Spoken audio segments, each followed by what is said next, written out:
All right, so we're looking at chapters 7, 8, and 9 in Seminar 21. And as I'm flipping through these chapters, I'm thinking we might do well to begin with a bit of review, but also with something kind of weird. Because that's kind of how Lacan begins chapter 7, too. It's kind of a weird move that he makes on February 12th, 1974. He begins, and it's right there in our translation for you to see, by tossing a copy of television into the audience, hot off the press. This is this interview that he does on television, an interview turned rewrite, which is why it's in Other Écrits, because it is very much a rewrite. I don't know where he got this thing. I don't know where it came from. Man, I don't give a shit. We've studied the text. We've got a whole series on television to check out. It's interesting here, the move he makes, regardless of what stage of development the text is here in February of 1974. He shows up, he throws it into the audience, basically as if to say, pass it around, take a look, guess what's coming. I think it might behoove us to begin similarly by recalling a couple of passages from television, but in the context of a review of what we've been up to here in this series on Seminar 21. By way of this review, and with it a little peppering of television, I want to highlight what I believe to be three central themes at this point: love, knowledge, and the sexual. Each of these three terms, love, knowledge, and the sexual, gets an adjective, gets something to specify it a little bit more. We're talking about narcissistic love in particular, unconscious knowledge in particular, and a relation that is sexual, a sexual relation, a sexual rapport in particular, which is no such thing. So the love in question is narcissistic, the knowledge in question is unconscious, and the rapport in question that is sexual is also impossible. Let's start with the first one, narcissistic love. Well, at the risk of putting too fine a point on it, I'll tell you it's imaginary. It thrives on illusions of oneness, not illusions, illusions of oneness, images of oneness, something of the one, Yadlun. This is what that expression gives us. It gives us a little taste of the one, something of the one. 1 + 1 in narcissistic love always equals just that, something of the one. That's the logic that we see in narcissistic love.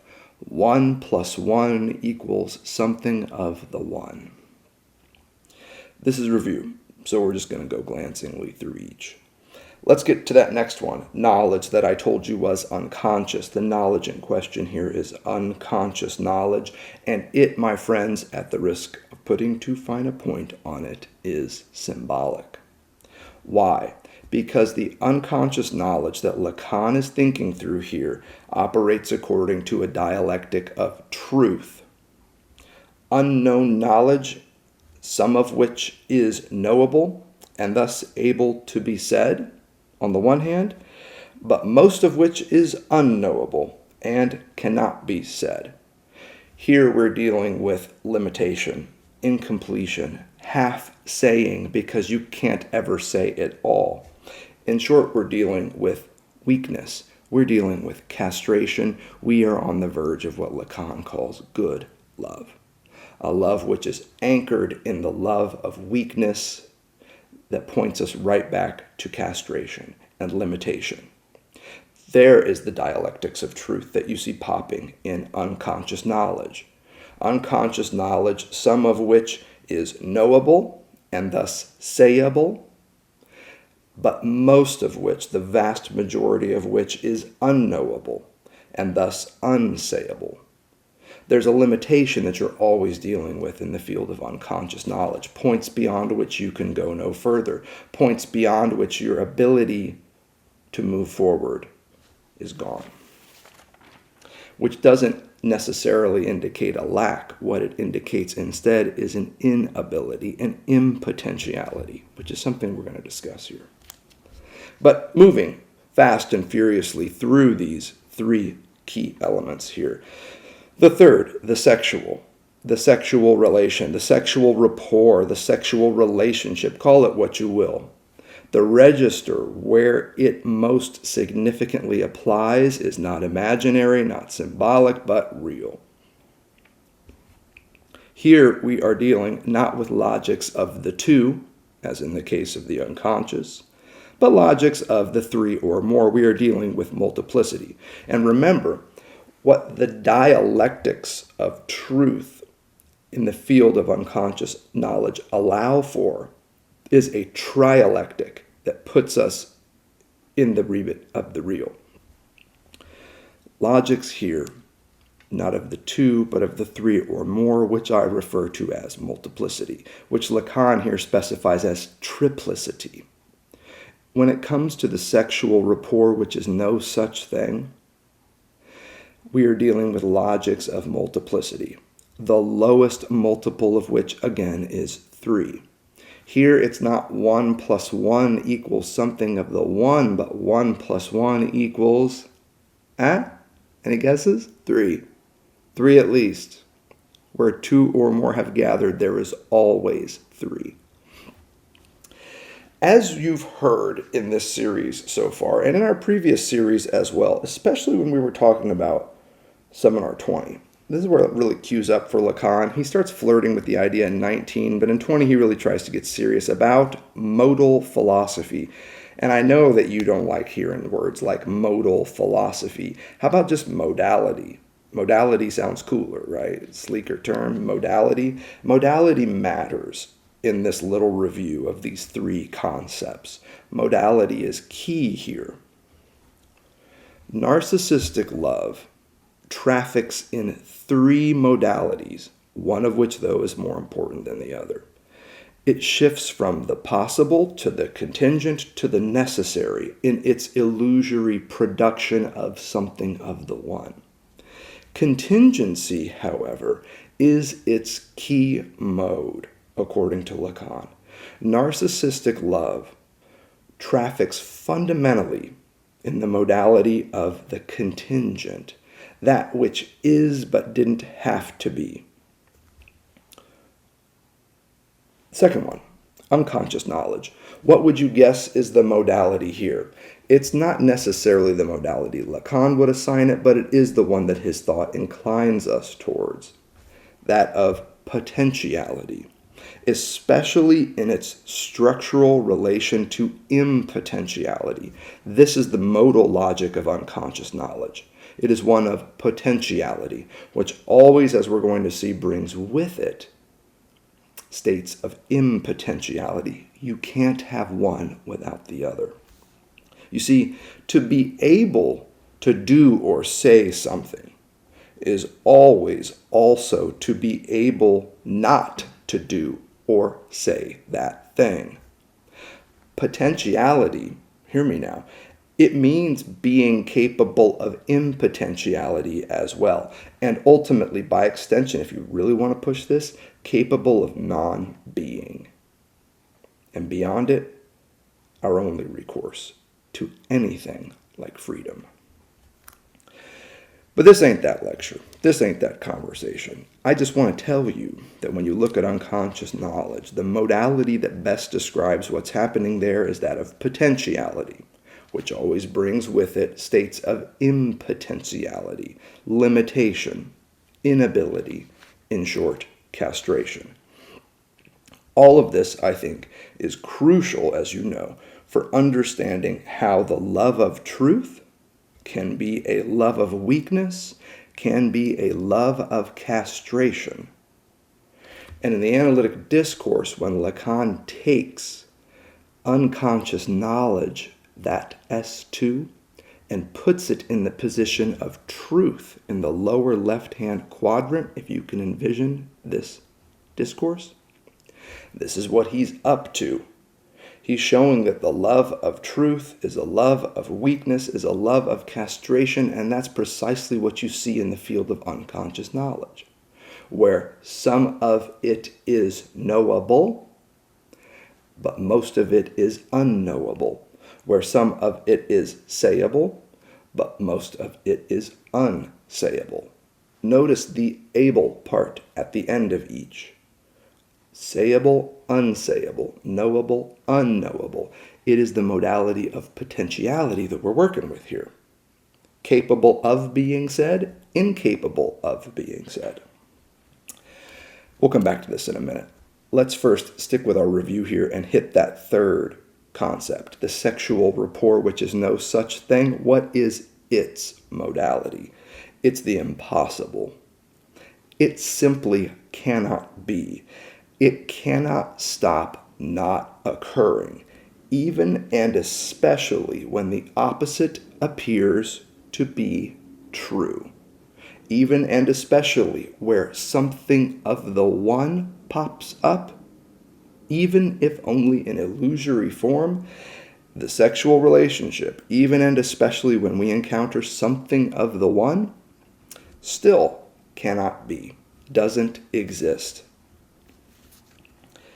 Lacan's crucial line of inquiry through all of this is the key theme. It's by way of these appearances of something of the one. It's by way of appearances that perhaps indeed there is a sexual relationship. It's by way of appearances to the contrary of its impossibility, appearances of a sexual relationship which in fact cannot be. It is by way of these appearances that we rediscover the real, that we rediscover the impossibility of the sexual relation. So Lacan is not taking a shit on the imaginary here. And he jokes about this at this point. He's like, you all think that the imaginary is the weakest link. You all think that the imaginary is the one we shit upon in psychoanalytic theory. No, man.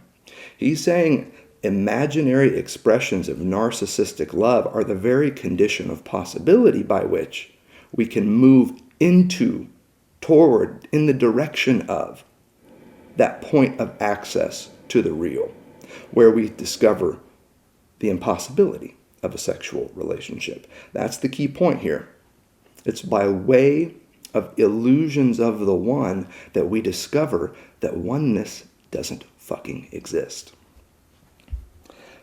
Which is also what Lacan means when he jokes around with reality at this point in his thought. He says he's just getting it from Freud and the shift from an understanding of reality that would be material to one that would, or physical to one that would be psychic. Now, what Lacan is here doing is saying that reality doesn't equal the real. We all know this. It's pretty common understanding in psychoanalysis. Reality is some imagination of how you think the world hangs together, some fucking master narrative, as we used to say. Here, however, reality for Lacan is not diametrically opposed to the real. It is instead the means by which we begin to touch upon the real. It is by way of reality that we touch upon the real. It is by way of narcissistic love that we touch upon a sexual relationship that is no such thing. How exactly does all of this hang together? Well, I think there are three basic moments here, and this is going to bring us into television, just as I promised. But let's walk through them each. Three basic moments to show you how these themes hang together. And I want to go slow and steady through this so that in the upcoming lectures we can get wild and woolly. First move. Narcissistic love is a misrecognition of the sexual relationship. Let me tell you what I mean by that. Its impossibility, the impossibility of the sexual relationship, is misrecognized in narcissistic love as possibility, even necessity, by way of a certain contingent expression that goes like this. I love you. A verb named love. That's where this shit comes from. It's an enciphering, baby. Narcissistic love is premised on the misrecognition of the impossibility of a sexual relationship, of the impossibility of ever fusing into one with another. Till death do you part. And the point that Lacan was toying with along modality here is to say that it misunderstands the impossibility of oneness as a possibility that it then contingently expresses in Hallmark cards and other fucking cliches, to the point over and over again of thinking that it's necessary, that you can't have a relationship that's meaningful and engaged with a partner unless something of the one is ever present. And this move from possibility to contingency to necessity is how narcissistic love operates. So, what is in fact an impossibility? In narcissistic love, it is twisted and turned into a necessity. It has to be. And what Lacan is here saying is, check that shit out. What cannot be, oneness, the sexual rapport, in most of our waking lives is constantly being twisted and turned into really, truly its opposite. The opposite of the impossible here is the necessary. Second move that matters for us here regarding this verb named love. Unconscious knowledge shows up and pulls the plug on this verb. Unconscious knowledge shows up and pulls the plug on these encipherings of narcissistic love. Unconscious knowledge, in pulling the plug, effectively interrogates narcissistic love, forcing it to cough up its interiors. What does this mean? If narcissistic love, as we've seen, is an enciphering practice, unconscious knowledge is mostly a deciphering practice. It takes things apart. Narcissistic love is this illusion that we can put things together, fuse them into one, to unify them, to universalize them, if you recall the etymology. Unconscious knowledge effectively reverses that process. It takes something of the one and reveals it to be, in fact, multiple. That logic is one we call deciphering. Unconscious knowledge deciphers narcissistic love. Now, you'll recall in these passages from Seminar 21 that we've been considering, Lacan also talks about how unconscious knowledge does some enciphering as well at the level of dream work. It produces enciphered images that populate our dreams, which is why I say mostly what it does is decipher. There's also this other part of it that engages in some enciphering activities. But unconscious knowledge is fundamentally, mostly, a deciphering process. It pulls things apart. It interrogates narcissistic love and undermines it. It deciphers each and every enciphering of narcissistic love. Let me just try and be really clear about this. Where consistent, singular, complete meaning was, inconsistent, multiple, and incomplete truth becomes. Narcissistic love is about the production of meaning that looks consistent, that looks complete, that provides the illusion of singularity. When unconscious knowledge gets in the picture, it reveals instead inconsistency, not singularity but multiplicity, not completion but incompletion. Meaning here gives way to truth. And why, again, is it truth that meaning breaks down into? Because truth is this field for Lacan where we deal with things that don't hang together, where some of unconscious truth remains fundamentally unknowable, but some of it doesn't.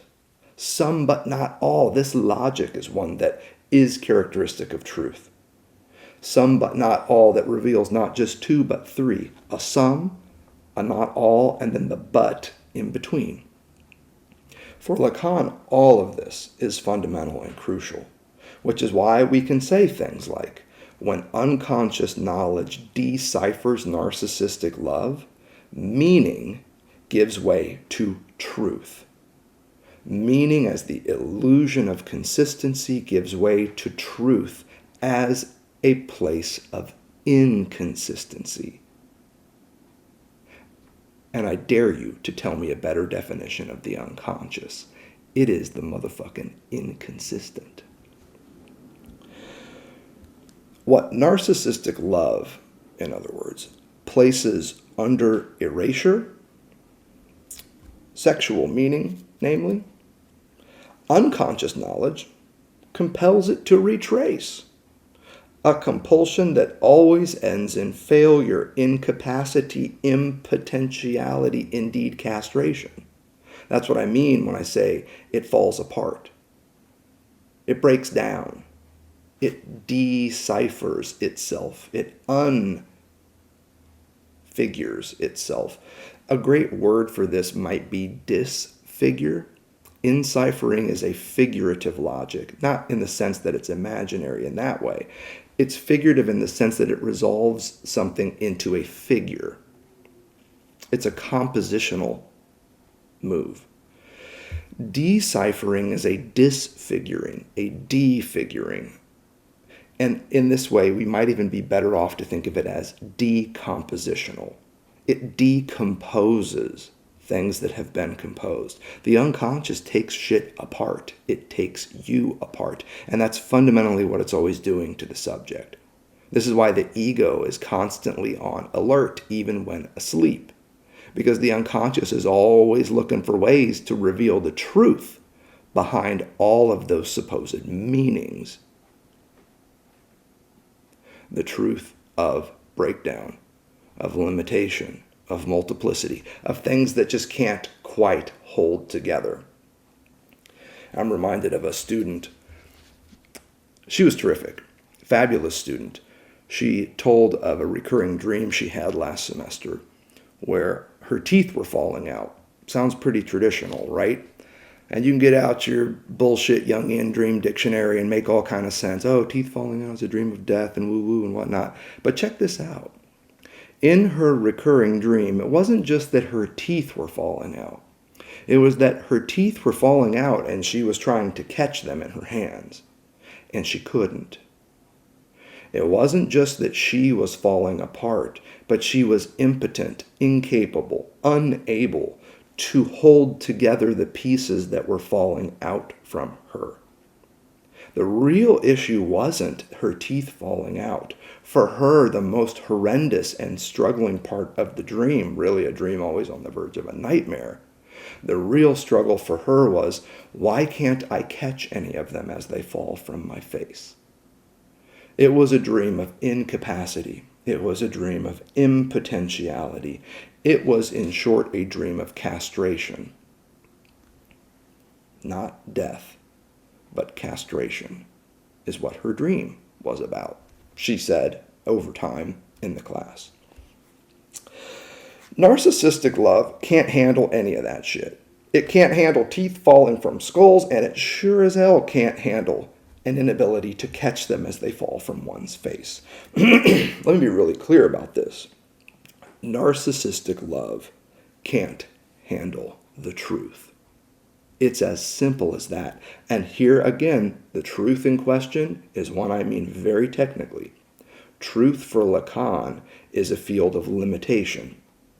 Because truth can't all be said. It can't be whole. It can only be half said. There's always more than can be said of the true. So truth is always divided into this multiplicity. And for Lacan, this is the key part. The one thing that narcissistic love really can't handle is the fucking truth. Because truth at this level brings us right to the edge of the void where the sexual rapport, which is no such thing, resides. You see, truth isn't just about its two sides, the side that can be said and the side that can't.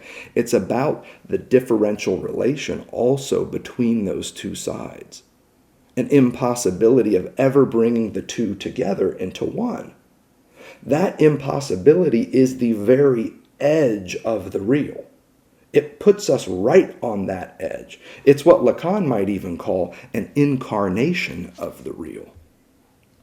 It's the impossibility of two becoming one that always proves there's a third in the mix, the irreducible differential relation, the irremediable division between the parts of truth that can be said and the parts that cannot. That is fundamentally why narcissistic love cannot handle the truth. Because if you're going to start trying to handle the truth, if you're going to start trying to catch all the little pieces as they fall from your face, if you really want to handle the truth, you're going to wind up on the edge of the real, on the edge of an impossibility that you, dear narcissistic lover, just told me isn't the case. You just told me the impossibility of the sexual relationship is in fact possible. And not just possible, but necessary even for us to have a loving relationship. You see how this works? The stakes are high as hell, relationally and also psychoanalytically, I'd say. Narcissistic love can't handle the truth because the truth as we mean it here puts us right on the edge of the real. The truth, by way of the unconscious, it always confronts narcissistic love with the inability atop which it sits, atop which narcissistic love sits. It's an inability to come to terms with an impossible sexual real. That is what is under erasure in every Hallmark card you've ever sent, signed, or received. Which brings us, at long last, my dear friends, to the first passage from television that I want to recall for you, in the spirit of Lacan showing up at the start of his 7th lesson in Seminar 21 and throwing a copy of television into the audience. It's on page 41 of the text we considered in our series, and I'm going to pop it up here for you so that you don't have to grab the book. As always, I'm going to read it for you. Oh, this is such a good one. It's brief, but to the point.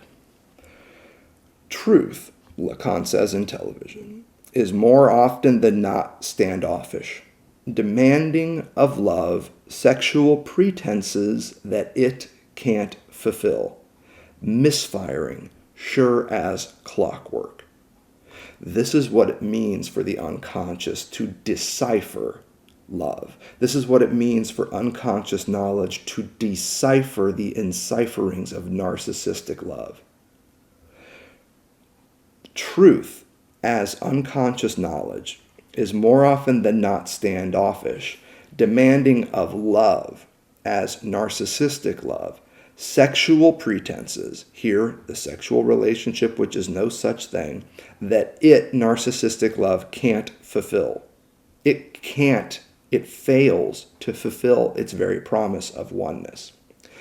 In other words, unconscious knowledge causes narcissistic love to misfire, sure as clockwork, by forcing it, bringing it, threatening to present it with the very thing that it insists is anything but impossible.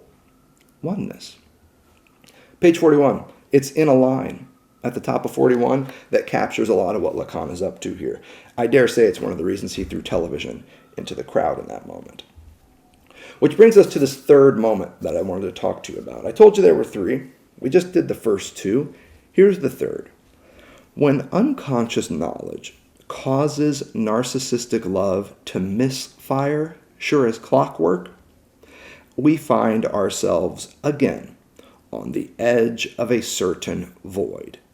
And in this third move, I want to drill down on this just a little bit and see if we can get some clarity. We find ourselves on the edge of a certain void when the unconscious intervenes in love, when unconscious knowledge intervenes in narcissistic love. This edge of a certain void is experienced as impotentiality because it brings us to the limit of the symbolic, beyond which we can speak and mean no further. So here, notice, I'm not telling you about the void. I'm telling you about its edge. When unconscious knowledge causes narcissistic love to misfire, sure as clockwork, we find ourselves on an edge, at a limit, at the perimeter of a certain void. It's that perimeter that we're talking about here. It's that edge, that limit that we're talking about here. This edge, this limit, this perimeter, this threshold against which we stub our toe, if you like, it's experienced as impotentiality. Just think about this. Think about stubbing your toe as you walk into a room. You're trying to walk into a room with all your capacity for walking, and then boom, on the threshold, a little higher than the one you're used to, you stub your toe. And if you stub it hard enough, let me tell you what's not happening. You are not going to casually walk through that door and into the next room. You will stop, you will raise your knee, you will grab your toe, and you will say, what the fucking hell? Who installed this threshold? You see, in that moment, you are incapacitated. That's what it means to stub your toe on the threshold of the real. It's an experience of incapacity, impotentiality, inability, because it brings us to a certain limit in our ability to proceed further. Here, for Lacan, because language for him is so central, it's the limit of the symbolic. It's the limit of our ability to speak and mean, not the limit of our ability to say, because you might just well grunt, groan, or scream instead of saying, who fucking installed this threshold when you stub your toe on it? Which brings us to the void. This void that is connected to, established by, demarcated by this edge where we find ourselves. The void whose threshold this edge of symbolicity marks, how does it appear to us? If the edge is experienced as impotentiality, how does the void it delimits appear to us? Not as impotentiality, but as impossibility. And I want you to really pay attention to this. I think this is a crucial point and one that Lacan just isn't quite hammering hard enough for my taste. If the edge of this certain void that we encounter when unconscious knowledge interrogates narcissistic love, if this edge is experienced as impotentiality, the void beyond it appears to us as impossibility, and the two are not the same. Impotentiality at the edge of the symbolic is not the same as impossibility beyond it. The structure of impotentiality is truth. The structure of impossibility is real. And this is how we start getting at what for Lacan is the premier conceptual move at this point in his thought. The difference between the true and the real. And what I'm suggesting is that you can read this as a modal difference. The true, in its connection to unconscious knowledge doing the deciphering work of pulling narcissistic love apart, is the work of impotentiality. Impotentiality that brings us to the edge of a certain void that we experience as the real. A certain void whose experience for us is only ever impossible. There is no such thing as the sexual relationship. There is no such thing. I'm not telling you it's not there. I'm telling you there it is as a non-existent. There is no such thing as the sexual relationship. Here, for Lacan, is what I perceive to be a bit of a slip. It's profound and it's brilliant, and my man Alain Badiou makes a great deal of this. But I think he is also misled by what is for me just a conceptual slip or hasty move on Lacan's part.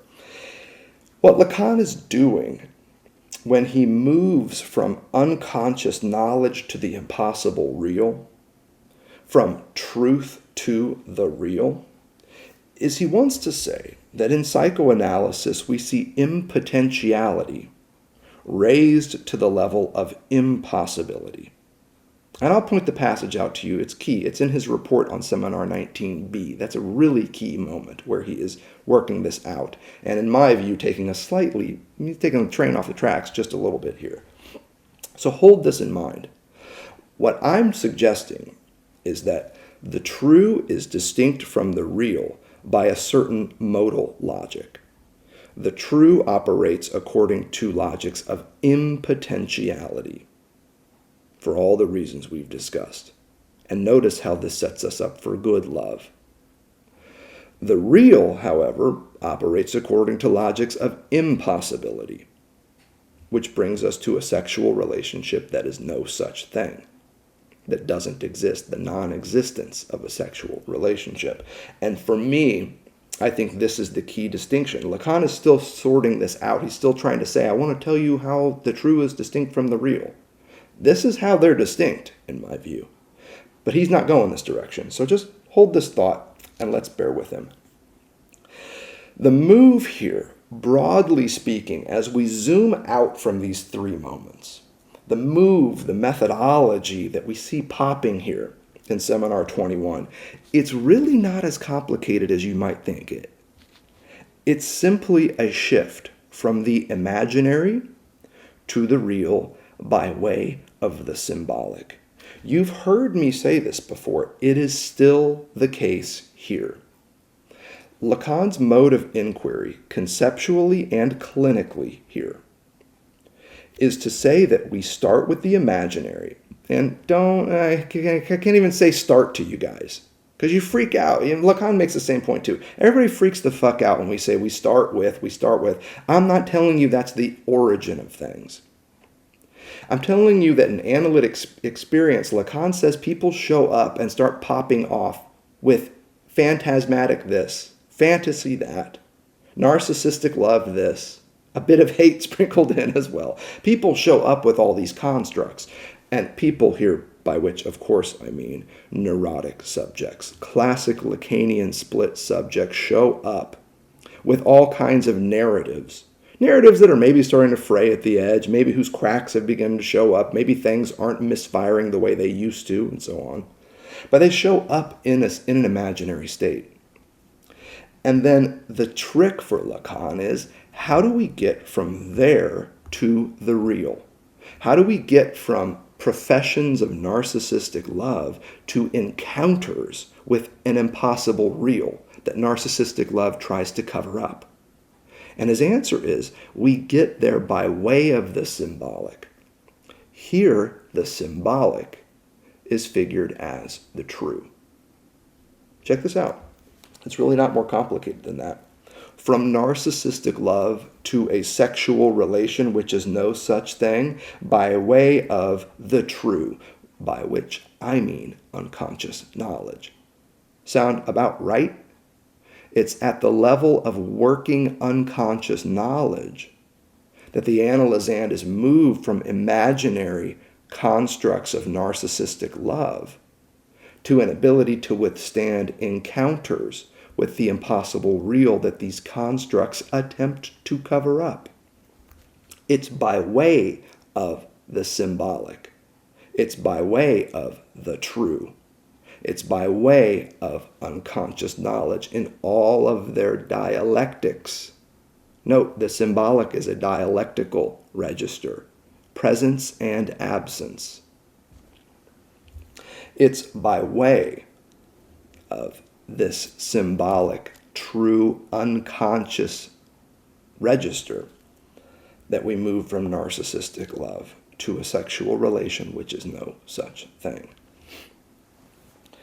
And if you still have ears at this point for a little bit of modality, we can put it this way too.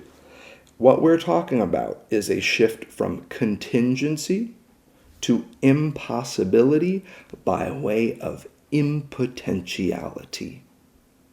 If you want to think like Aristotle, and Lacan over and over again, from seminar 19 forward, has been struggling to overcome Aristotle. I think that's in part why he struggles so much with modal logic, is that he really is desperate to try and find a modality, a way of thinking the modes that outdoes Aristotle. But in order for him to do that, in order for him to reinvent the impossible in many ways, he has to ignore the far more applicable aspect of Aristotelian modal philosophy, which is the potential, impotentiality. That's my wager. You can talk me out of it later. Modally speaking, though, what we see in this move from the imaginary to the real by way of the symbolic, from narcissistic love to the impossible sexual by way of unconscious knowledge, what we see is a shift from contingent expressions of narcissistic love to the impossibility of a sexual relation by way of impotentiality in the field of the unconscious. You see how these three things string together? It's really quite a simple method that Lacan is working. It's also why he's so hot on the Baromean knot at this point. He wants all three of these registers to be working together. What, though, is at stake in all of this? Because it sure as fuck isn't the Baromean knot. What is the apparatus that allows for all of this to occur? An apparatus at the limit of the symbolic, infused with unconscious knowledge, qua truth, and founded on the bedrock of impotentiality known as castration. This is what is at stake for Lacan.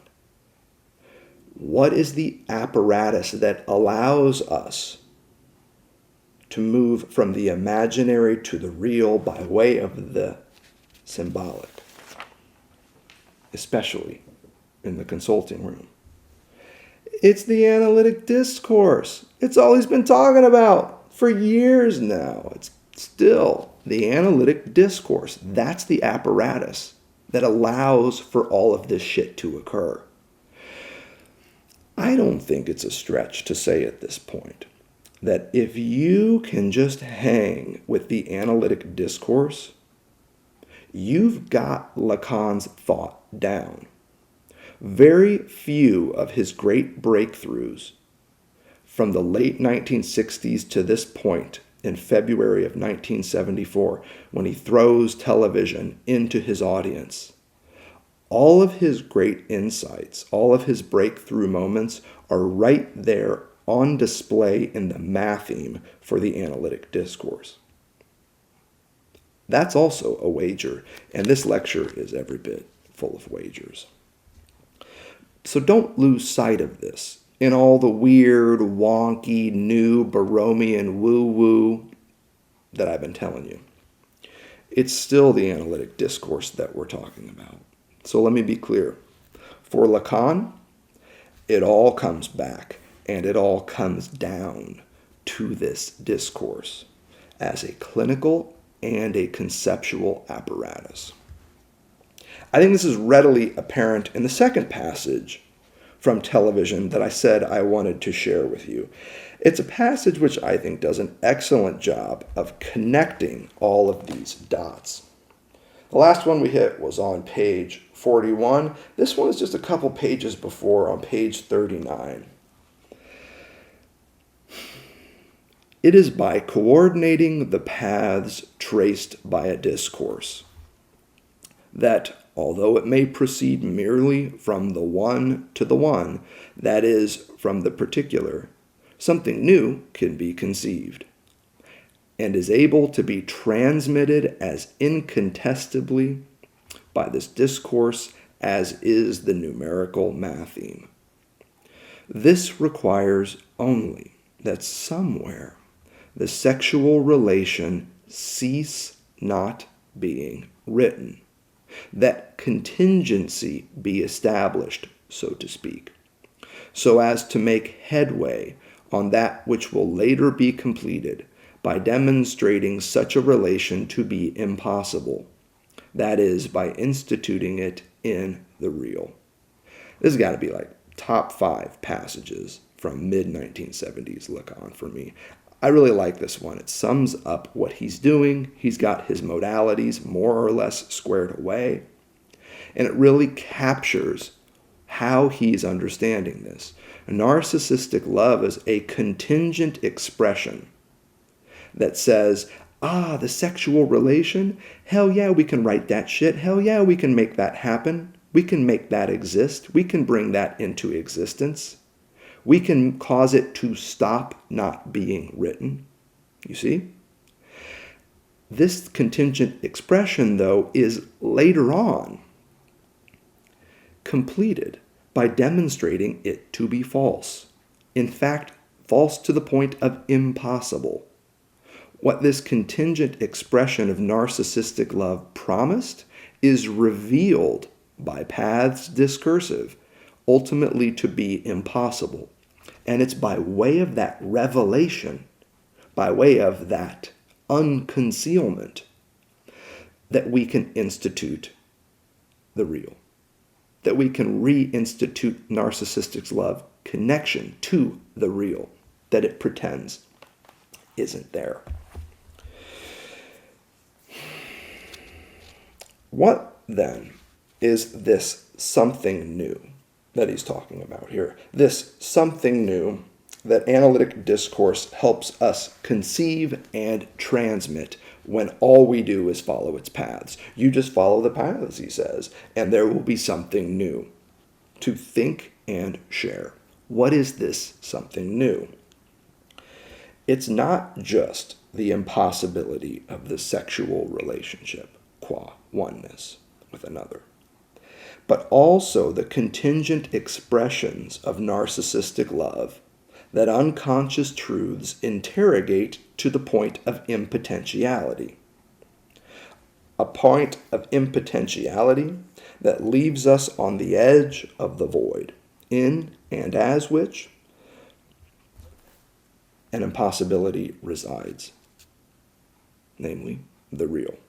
So let me just be really clear about this. It's not just the impossibility of the sexual relationship that is this something new that we can discover through the analytic discourse.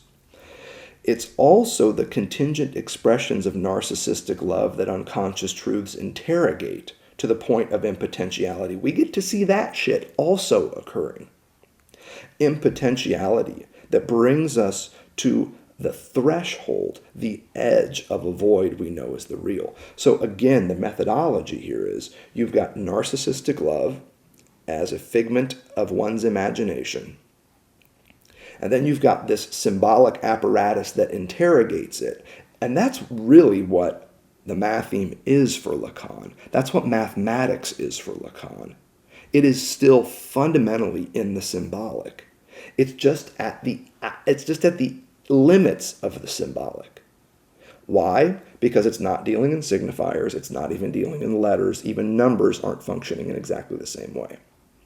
At the limit of the symbolic, we see a whole series of written symbols that are effectively non-alphabetic, that are effectively meaningless, but they are still written symbols. That puts them still in the field of language. But this isn't the only reason why they're significant, though meaningless for us.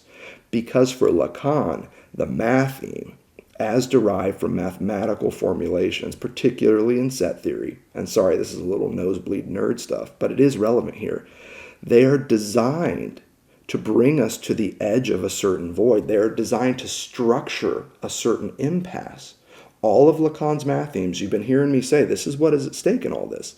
They are structured around a certain impasse, a certain void. They are designed, exclusively designed, to bring us to the edge of this void. And I think the implications of this conceptually are significant, but clinically are truly profound. The clinical practice of Lacanian psychoanalysis is about marching analysans and analysts alike up to the edge of a certain void.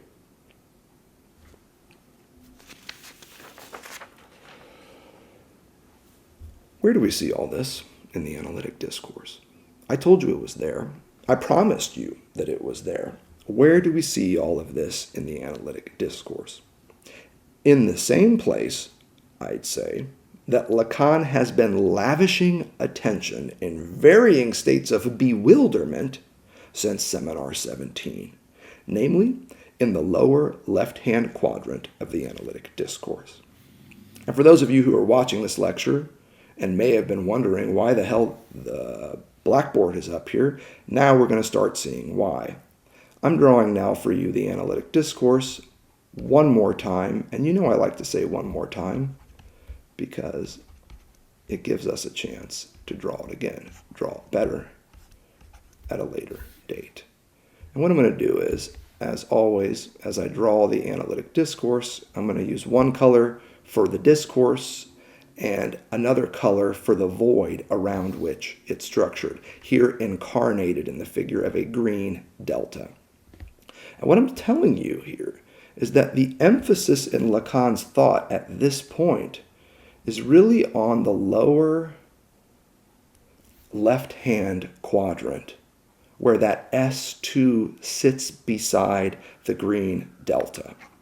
Now, if you recall our series on Seminar 17, I think even the tile for one of those lectures is the analytic discourse with this area circled. Hell, it may have even been the tile that I chose for the entire series, I don't remember. But it matters here. It's crucial here. Lacan is still thinking through the relationship between that S2 and the delta of impotence now raised to the status of impossibility in a slight slip, but nevertheless there. This is where his thought is at this point. Conceptually speaking, this is the big fish, if you ask me. So recall with me what S2 means. That is knowledge, S2, in the position of truth, truth in the lower left-hand quadrant. Truth, specifically unconscious truth, unconscious knowledge in the position of truth. Call it however you like. This is where Lacan situates the unconscious. Qua knowledge, qua truth.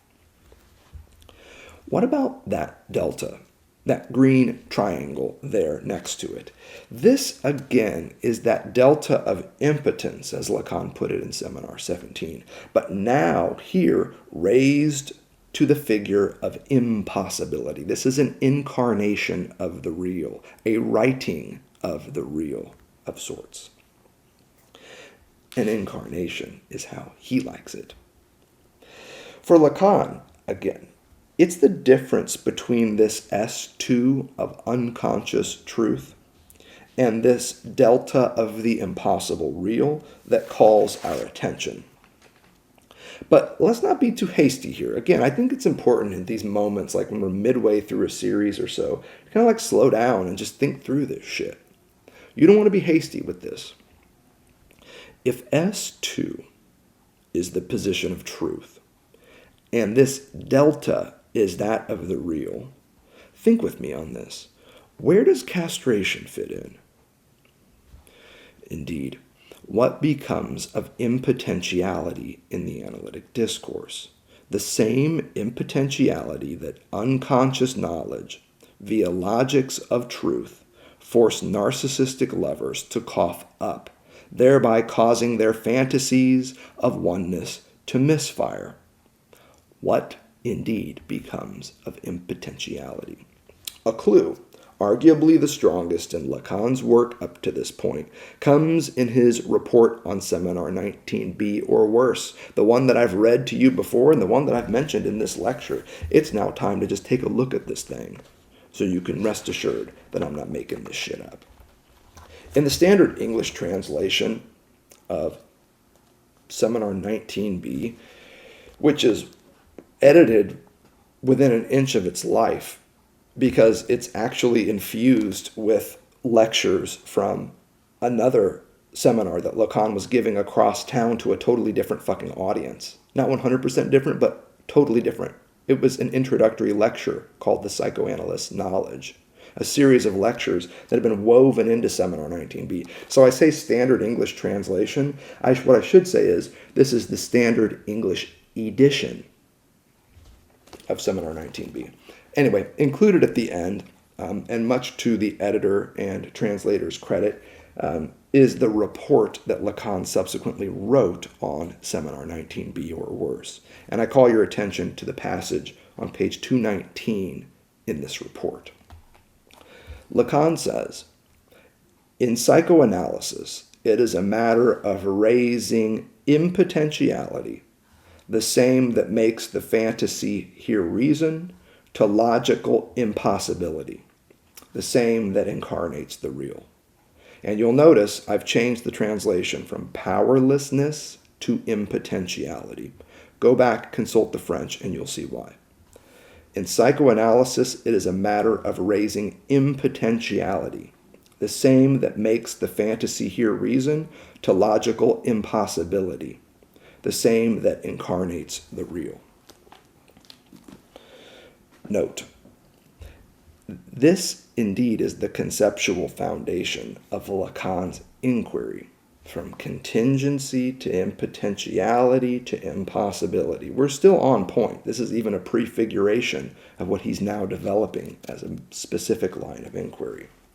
But there's also a major argument here, a wager on his part that, again, I'm not entirely comfortable with. So I want to help you also see where you stand on the matter. In that delta on your screen, the green triangle, at the heart of the analytic discourse, this delta which began as a delta of impotence in Seminar 17, here Lacan, at the end of Seminar 19, now sees a certain sublation. And I don't know a better word for this, but I am queuing up the German Aufhebung. I am queuing up a Hegelian synthesis of sorts. So if you want to run down that path, I like sublation. It's a pretty good English word to capture what is indeed happening there for Lacan in this delta. It's a sublation in which impotentiality is at once canceled and preserved in the modality of the real, namely impossibility. So what I think is happening there for Lacan in this delta of impotence raised to the status of an impossibility, this raising of it to the status of an impossibility, just as he wrote it there in his report on Seminar 19b or worse, it's fundamentally an Aufhebung. It's a sublation of sorts. Impotentiality doesn't go away. It is canceled and preserved in a higher order, if you will, here of impossibility. And this, for me, is not necessary. I get it clinically. It makes good sense clinically, I suppose. But I ain't that kind of doctor. The kind of doctor I am is a conceptual doctor. And I look at this conceptually, and I think there was no need to do that. Like I said, I see what he's up to here. And I appreciate the economy of the man's thought, trying to integrate impotentiality into impossibility. But I'm not entirely convinced of the goddamn argument. Clinically speaking, I guess it makes sense. Sure, I get it. Why not want to take the analysand from the edge of the void right over it just for a moment? Clinically speaking, I think it could make sense. Where else do we find ourselves? No void, no edge. No edge, no void. But conceptually speaking, again, I think this is kind of a shaky move. So you get to make up your own mind. Once more, and I've been saying this for a while now, I think it shows that Lacan is really struggling to integrate modal logic into psychoanalytic theory. The key passage in his report on Seminar 19B that we read, it also shows in particular how I think he loses sight of what is arguably the central mode of analytic theory and technique, impotentiality. And I know that's a big claim, and I'm probably going to get some fucking emails about this, but it's cool. That's part of what we're doing here. I think this is a slip, because I think the modality for psychoanalytic theory and technique is not impossibility. It's certainly important, but it is not the central theme. The central theme for my take on Lacan is impotentiality, limitation, constraint, castration, weakness. And you know why I love impotentiality, because it's the very thing that puts us on the path not to narcissistic love, but to what Lacan calls good love. Two half sayings that do not overlap. That begins in a state of impotentiality and leaves us squarely there. Impossibility is involved, but it is not the engine. Impotentiality is. Why do I say central here? Why is impotentiality the central theme? Because it's the mode, again, that best describes the logic of castration, and beyond it, good love. Were we to leave a little room for impotentiality, I'm not asking for the world here, I'm just asking for a little room for impotentiality. If we could leave a little room for it in Lacan's thought, I'd feel a hell of a lot better about this move that Lacan is making in that green delta of impotence that he wants to raise to the status of impossibility. And here's how I think we might do this, or at least give it a try. And it's just a thought experiment. Who knows? By the next lecture, we may be like, fuck it, this doesn't make any sense. What I would do is, instead of drawing a singular white circle around the S2 and the delta, I would instead draw two different circles. And I'm going to change the colors up here a little bit to make the point. I'm going to draw one circle around the S2, and then with another color, I'm going to draw another circle that includes this delta of impotence. And you'll notice what I've drawn here, they look a lot like Euler circles. It works, right? Sure, why not? What do we get in the overlap between these two Euler circles, in the intersectional zone established by their overlap? Well, if S2 in this blue circle is the true, is the unconscious, is I'm adding the symbolic, and this green delta in the pink circle is the sexual, is the impossible, is the real, what do we have in between? In between, in this intersectional zone, which I now highlight white, this is where I would write impotentiality. This is where I would put castration. It's right in between these two. It's got a piece of each. So I want to feature that as a possibility. Just a possibility for thinking through this stuff. Here, impotentiality gets to be an operational result of unconscious knowledge. Unconscious knowledge as it interrogates narcissistic love. And impotentiality also gets to be an integral sublated feature of the sexual relation, which is no such thing. By which, of course, I mean the impossible real. This is a way to allow impotence as ality to function in both registers. And if you want even a fuller, more robust diagram, you could just add a third circle, effectively transforming this Euler drawing into a Baromean knot. And I hesitate to do this because it's just like kind of fucking messy, but we certainly could. If we wanted to do this right, if you wanted to make this into a Baromean knot, Check this out. Add a circle.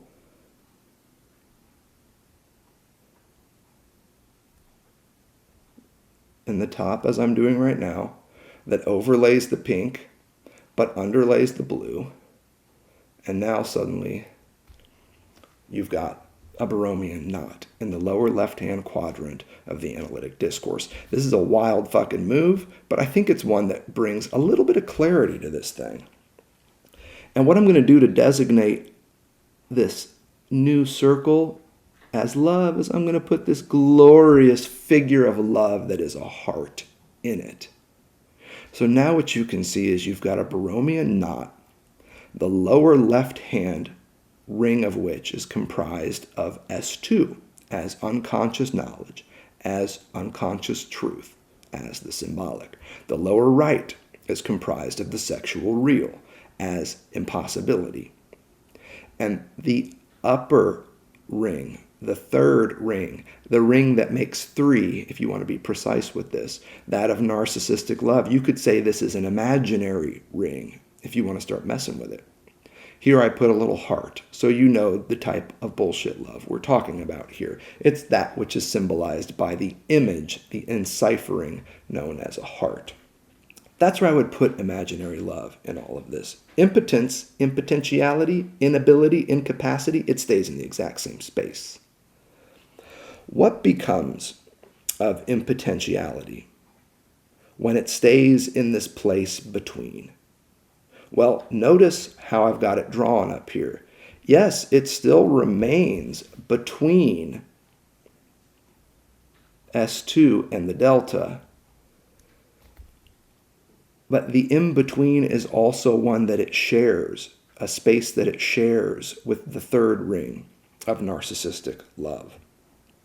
It occupies the central intersectional space between all three rings. That's where I'm putting impotentiality here. It's where all three rings in this Borromean link overlap. And here's what I mean by that. Impotentiality is what unconscious truths compel narcissistic lovers to admit, bringing them to the edge of meaning, where they encounter the sexual non-rapport, atop which their fantasies of oneness are built. So you see why I've got it there at the intersectional zone of all three, because all three are involved, especially in analytic experience, Lacan is suggesting. All of this, I would suggest, is fundamentally related to that overarching theoretical move that he's making at this point. It's really the focus of his entire thought, and I think it becomes even sharper when we think of it in the diagram on your screen right now. The focus of his thought at this point, it's on the difference between the true and the real, especially in analytic discourse. If you're really looking for the through line here, if you want to know what the big fish is, as I called it earlier, it is still this. Lacan is trying to figure out the difference between the true and the real, especially in analytic experience. And he's been at it for a while, as I'm sure you recall. He's been telling us this directly, I believe, since L'Étourdi. Not coincidentally, the piece that he authors just after Seminar 19B or worse, before the start of Seminar 20. He is still at it in this glorious Chapter 7 of Seminar 21, the one which begins by him throwing television into the crowd. Here's what he says. It's on page 124 in our package. You can check it out. He says, what I'm trying to bring to you this year, what I'm trying to tell you, is the difference between the true and the real. Point blank. That's what the man says. So let's ask this question, because it is the great methodological question that attends conceptual work like this. If we're talking about the difference between the true and the real, notice that's what Lacan says. He doesn't say he's talking about the true. He doesn't say he's talking about the real. He doesn't say he's talking about the true and the real. He says what he's talking about is the difference between the one and the other. What I'm trying to tell you this year, he says, is the difference between the true and the real. Notice that move there. You've got the true and you've got the real. What happens when you add one plus another? Do we now have a 3 at the level of this difference between those two? Like I said, we're in a thought experiment now. So let's just run it through and see what happens. How can we formulate this third element, this difference between the true and the real, unconscious truth and the impossible real? Interestingly, Lacan gives us a word for doing just that. Logic. Logic for him is a word that allows us to name the difference between the true and the real. Logic, he says here, is the science of the real. And there can be no other definition of it, he adds. However, this logic that functions for Lacan as the science of the real, it originates in the true. And much to Lacan's embarrassment and frustration, I love how explicit he is on this. We are still at the start of chapter 7 in Seminar 21. Notice how he says this. Logic can only be defined by being the science of the real, he says. The annoying thing is that it only talks and it only starts from the true. Well, that is a bit of a dilemma. So let's ask the next question. Why does logic, as the science of the real, take its start from the true? A clue, Lacan says, comes from Aristotle. That's where he's getting all this. He says Aristotle's the first to give us logic as a science of the real. And if we look to Aristotle, we get a clue. What was Aristotle's word for truth? According to Lacan, it was aletheia, a term that Lacan has used multiple times before and a term that we have discussed multiple times in our lectures on Lacan. Here's what he says on page 125, just after this passage I read for you.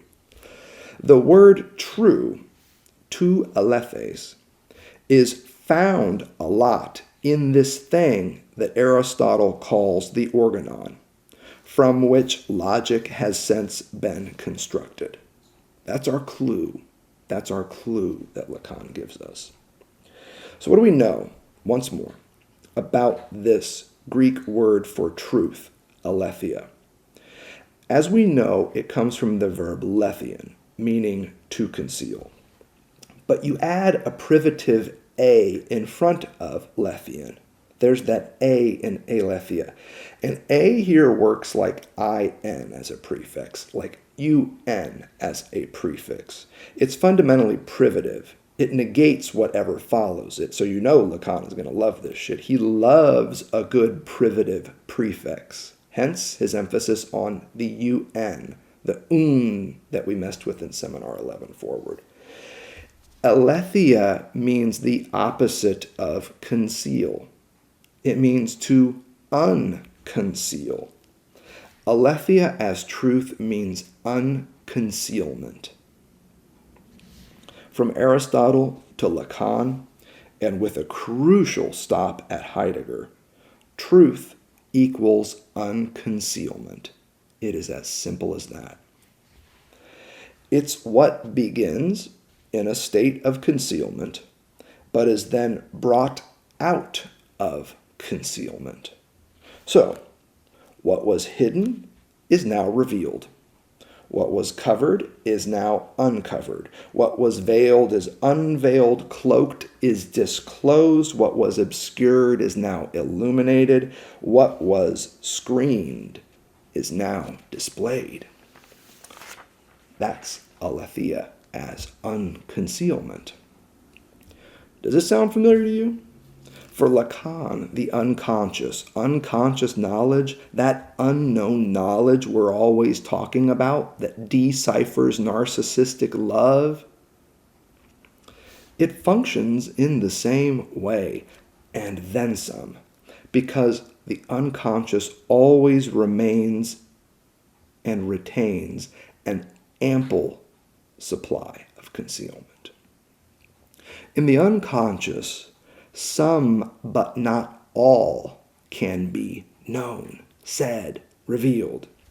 Some but not all of the unconscious truths that structure your life can be revealed, disclosed, presented, displayed, uncovered, unconcealed, and the like. You see, in the unconscious, don't forget this, it's a realm of knowable and unknowable knowledge. It's unknown knowledge. We don't know that shit. Some of that unknown knowledge, however, can become known. It's knowable. But some of that unknown knowledge has to remain that way. Some of it inevitably remains unknowable.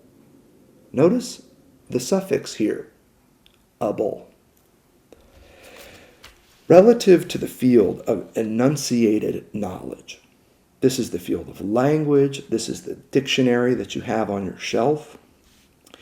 Relative to the field of enunciated knowledge, conscious knowledge even, it's possible to know some of one's own unconscious truth.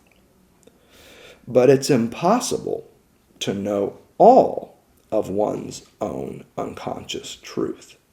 Do you see how that works? This is how Lacan is thinking. He really thinks we can work this at the level of possibility and impossibility. But note, in the field of the unconscious itself, a field which extends beyond that of enunciated knowledge, language, linguistic meaning, consciousness even, the modality is different. It's not about possible versus impossible, an either or, but instead about potential and impotential, a both and. And maybe this is really the distinction that we're after here. Maybe the dilemma is that Lacan's thought is pinned first and foremost to the field of enunciated knowledge, from which he then works back into the unconscious. And that lends itself to the modality of the possible and the impossible. Maybe. Again, we're in a thought experiment here.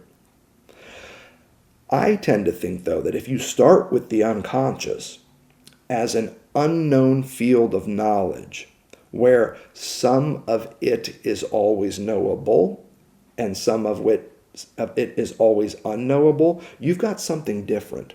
That's not possible and impossible. That's a state of potentiality, right next to which sits a state of impotentiality. That's why I emphasize it's about knowability and unknowability. Both are active in the field of unconscious knowledge. This unknown knowledge that is the unconscious is simultaneously, both at once, unknowable and knowable. It falls into those two remits, which is why we talk about it in the position of truth. Not all of it can be said. You can't tell that whole truth. You can only engage in partial truths, partial tellings, half sayings, because the whole cannot be said. I think this is an important conceptual distinction. Clinically, I could see why you might be willing to move past it, but conceptually, I think this is an important one. Now, it also has roots.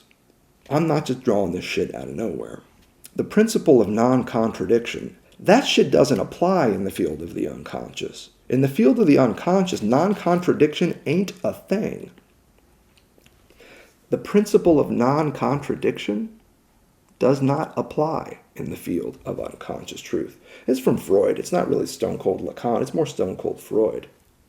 So also, though, I would add, in the modality of the potential, the principle of non-contradiction doesn't apply here. It's not an either-or we're dealing with here. You get a both and out of this motherfucker. The potential, this modality I'm asking us to recover and hold on to, is simultaneously the ability to do and not to do something, you've heard me say. And let me recall for you what that means. Do you know how to play the piano? I can play a little bit. I like fucking around a little bit on a lot of different instruments. Having the ability to play the piano is different from playing the piano. When you are able to play the piano, in order to retain that ability, that potential to play the piano, you have to not be playing the piano. Because if you are playing the piano, the modality is now not potentiality, but actuality. You have actualized or realized your potential to play. And as a result, potentiality is no more. Think about that for a second. To have the ability to play the piano means that you are not at present playing it.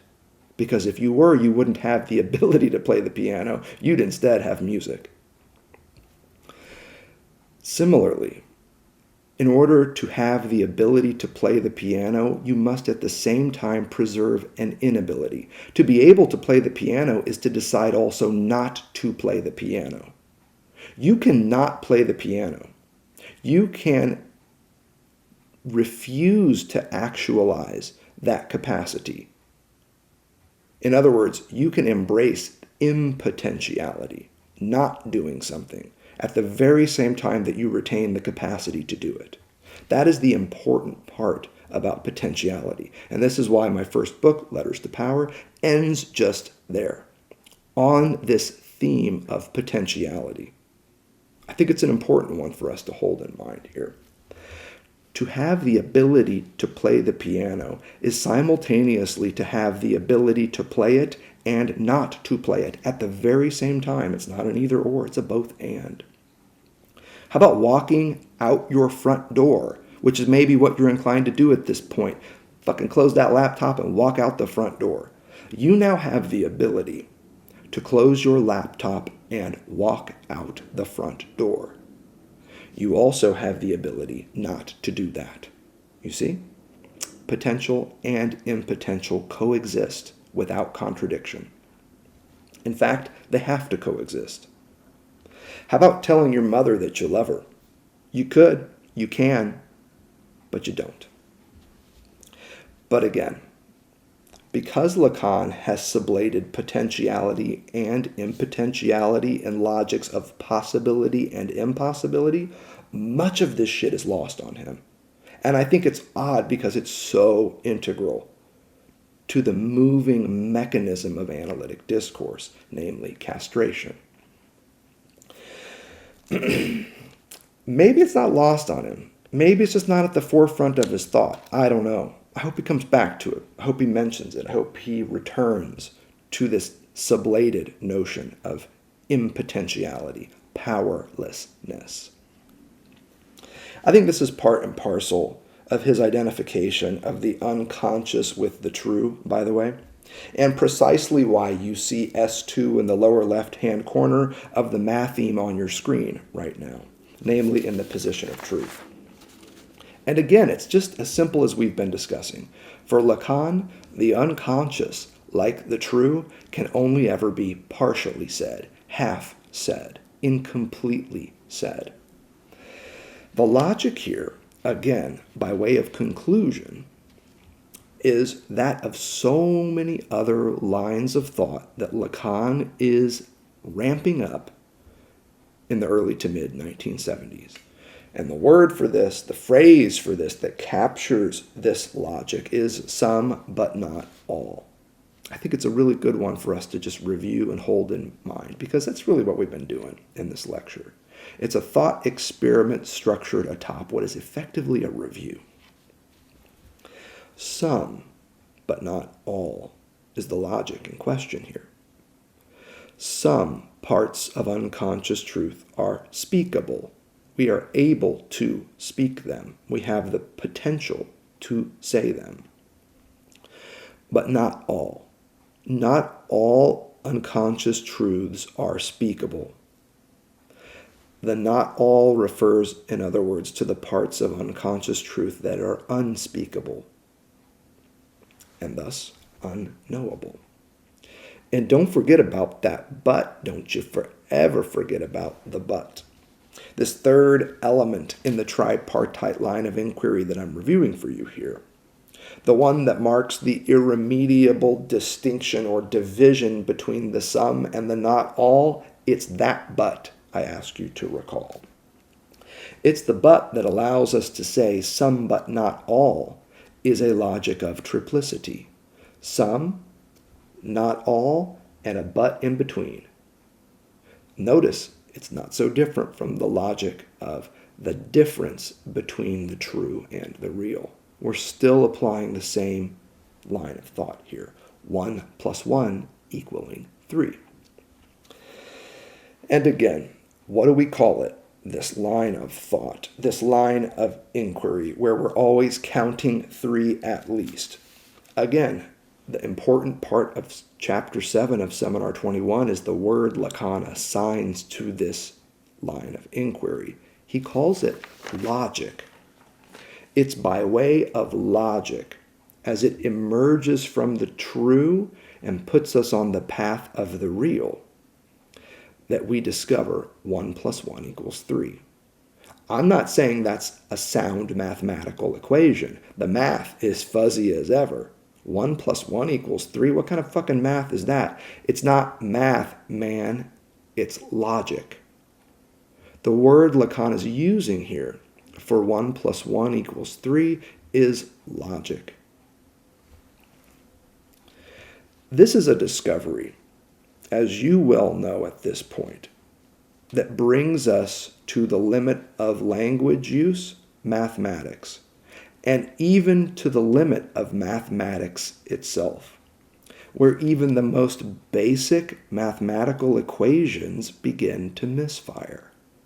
That's what's up here. Math is the limit of the symbolic. Mathematics for Lacan is the limit of language use. But the limit of mathematics is something else entirely. Logic. Logic is the limit of mathematics, which is the limit of language. That's a pretty interesting claim that we're pulling from Chapter 7 of Seminar 21.